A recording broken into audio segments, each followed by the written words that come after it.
I'm Lauren Teresa, and I'm a fairly new content creator here on YouTube.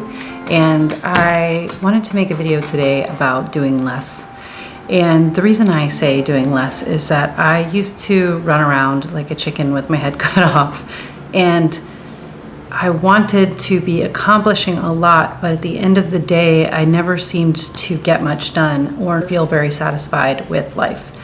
A lot of it had to do with having too many things. Currently in my house, I'm stressed out, and it is showing up in my videos. There's stuff everywhere, and a lot of things don't have a home. I've been on and off my minimalism journey since 2008. I have had several years of overconsumption. The last few years since my separation, which took 3 years, and inevitable divorce, there was a period of compensating for the feelings going on in my life. As a person who shopped growing up and was taught to shop as a coping mechanism, even if it's sale items, I have always looked at shopping as a hobby.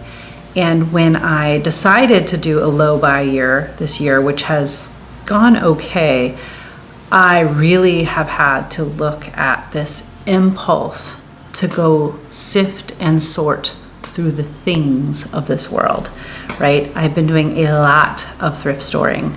The library is right next to the thrift store, so although I have been only reading from the library and not purchasing books, I find myself wandering the thrift store saying, I need a shirt, or I did need 2 toasters, but one died. It was user error on my partner's point. Anyway, he did confess. It was a $7 toaster though, instead of buying one new on Amazon. And so I went and purchased another $7 toaster, which works really well.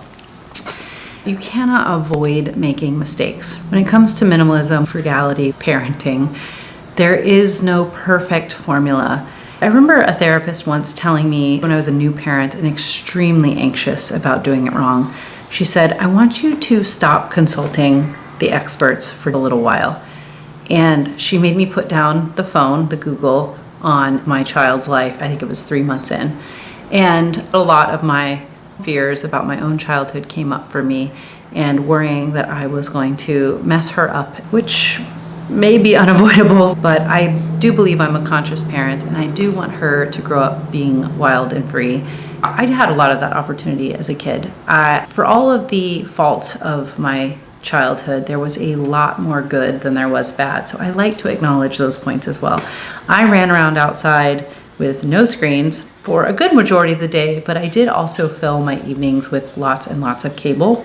My dad is an early adopter of technology. I remember we drove to the Grand Tetons from Texas in our 1990 Dodge Caravan, and he had one of those dorm style TVs with the VHS built in, propped up in between the front seats, so we were on that bench watching The Fox and the Hound and all kinds of other things.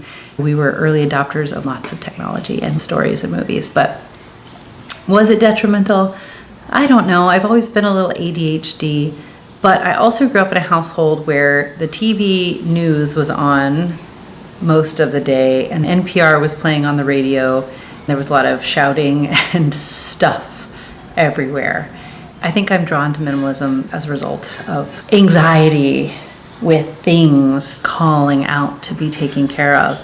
I struggle to not just throw everything away. When I first discovered minimalism, I got rid of probably 90% of my things, and then over the next couple of years ended up buying back a lot of those things. It didn't probably save me money, but it did save me some sanity, so I can't say that was necessarily a mistake either. Negative experiences clarifies what we do want and what we do not want. And the sunk cost fallacy, this one always comes for me. And maybe growing up in a household where shopping and buying was a bit of a hobby, when I have purchased something and spent hard-earned money on a thing, I know how difficult it is to sell online. I have been doing this since 2008. eBay, Poshmark, Facebook Marketplace, You want to get rid of it, you're ready to get rid of it, but then you don't get rid of it and it sits there and you have to deal with it and deal with people and deal with the fact that nobody really wants it and not for the price. I still have a habit of scrolling Facebook Marketplace every day. I want to see all the things, and someday I would love to be rid of this habit. I do not think it's serving me well right now. I'm just trying to be honest about where I am, because starting the low by year, I just like to see it. What's out there? What is it? Who has what? But I will tell you 9 times out of 10, when I see the prices people want for these things, I would normally pay a third, a tenth of what they're asking. And maybe this is growing up going to garage sales, but even the thrift store prices and marketplace prices these days seems maybe beyond my ability to do. So sunk cost fallacy of thinking that your stuff is more valuable than it is tends to be a fallacy. So I am trying to do less this year. I have been fighting the urge to run out and get a job. I've switched from short form to long form content. I'm now watching YouTube content, especially on the weekends. I like to watch my favorite creators. But a lot of the suggested videos get more and more negative as time goes on. It's just the way that it's designed because they're more salacious, right? They're more enticing. We tend to be drawn to the train wreck, right? And maybe not the peaceful farm videos, although those are my warm, soft, fuzzy place. I'm loving Rewilding Jude right now. I absolutely adore you. I want to come stay on your farm. I want to help. I want to hold your chickens. I spent a lot of time this morning out in the garden, born a homebody, born an early riser, aptitude test in kindergarten said I should have been a farmer, and yet here we are making content. But I do garden, albeit I'm not great at it. I did get accepted into a Seed Savers program here on Oahu that I am stoked to be going to. I would love to parlay that into some sort of work trade. I don't necessarily want monetary income because I am semi-retired early, but I volunteered on a farm in Austin 2 days a week, and I would usually get half a bag to a bag of groceries and sometimes extras while I was there helping out. And my fridge was so beautiful and abundant all the time. I would gladly exchange my time for something like that. Yeah, the idea of doing 80% less came from Abraham Hicks, who I listen to pretty much every morning. When I can't sleep at night, I have sleep headphones that I put on so that not to disturb my partner. And I listen to her, and she has thousands upon thousands of videos on YouTube that are soothing and so positive. I have been trying to heal my negativity mindset for a couple of years. I've gone to several of her seminars, one in Santa Fe, and I spent some extra time there and went to the hot springs at Ojo Santa Fe. If you ever get an opportunity, it's so great. I'm very passionate about hot springs. I live in a tropical environment because I cannot stand the cold. So when I go to a cold location and there's a hot springs, it just warms my cold heart. So anyway, I was a former trauma therapist, owned a business, burnt out, and was able to use that money to semi-retire early. But of course, what I made back then is not going as far as it possibly could today. So I decided I'll start a YouTube channel.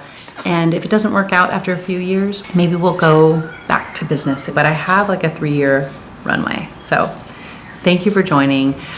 Obviously, it would help if you like and subscribe. I'm trying to keep this channel as free of advertising as possible, but I would love to monetize within a year.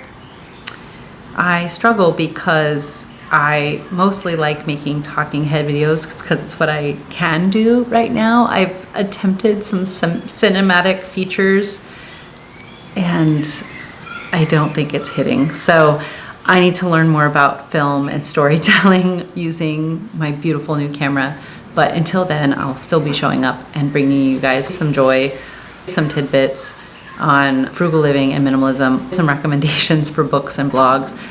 If you want to get started on your minimalism journey, the Mr. Money Mustache blog is one of my favorite places. It is a magical, sarcastic, wonderfully written place to learn about financial independence and retiring early. And so that is my #1 recommendation for today.